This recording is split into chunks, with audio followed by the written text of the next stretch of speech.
We talked about last time how the shift to omnichannel is redefining the role of physical space for retail logistics, operations, the inventory management, the assortment planning. But we also started to tease into how this shift is redefining the role of physical space for shopper engagement. So that's what I want to go deeper into today.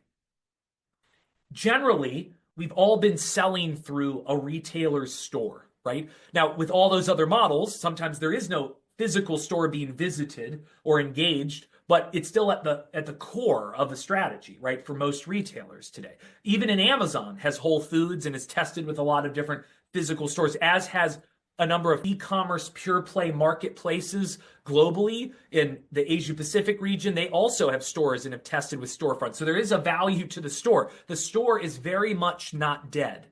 Now, there are going to be stores that close. There will be retailers that go out of business or reduce in size and thus have to close stores because they can't manage a competitive edge in the market. That isn't to say, though, that the actual store isn't an important space. It just has to be redefined. It has to be redesigned for a future and realigned with why people might be going in store longer term, right? Today, they're still going in to shop the way they've typically shopped, but more and more as they go omni-channel, we need to redefine that store and align it with their missions and their intent. So there are a number of areas that the store's role is evolving. They all mix together, to be fair. So you'll see things that do overlap. But if we kind of want to break them down, I'll give you some examples of each of these things, tenets of each of these that make the emerging store's role more relevant in our modern omni-channel era.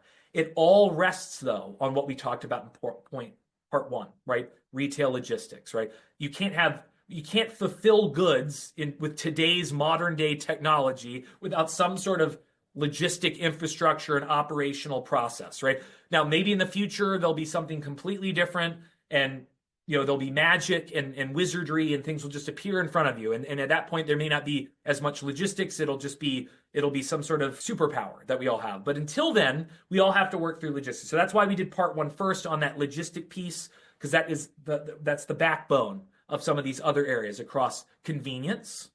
And some of that convenience is based on logistics, but there's other elements of convenience that lead to experience. And again, we all want a great experience, but what really drives experience in the store of the future, so to speak? Community is, a lofty word, but arguably that includes services and education and belonging and things beyond the physical goods that I get.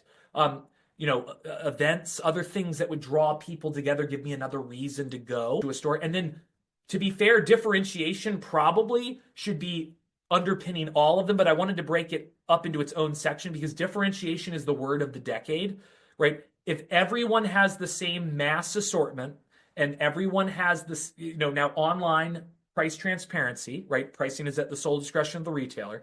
If everyone has the same stuff and can compete at the same low prices, outside of physical proximity, which is now being negated because things can be delivered so quickly, like what else do you have, right? What else do you offer that's different from shopping one? And that's why there are actually some real channel challenges, right?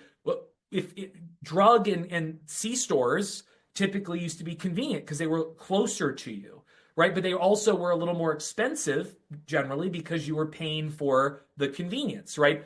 Especially in the drug channel. But if convenience is now how fast you can get it to me, I don't mean there isn't still a premium to it, but then that channel has to reinvent itself as well. And there aren't silver bullets here, but there are options, right? But let's look at each of these and break them down just a little bit, because ultimately these are all things that understanding can help us advise or implement. If we're on the retail side, especially since we own that store, we can implement some of these or push some of these as part of our strategies.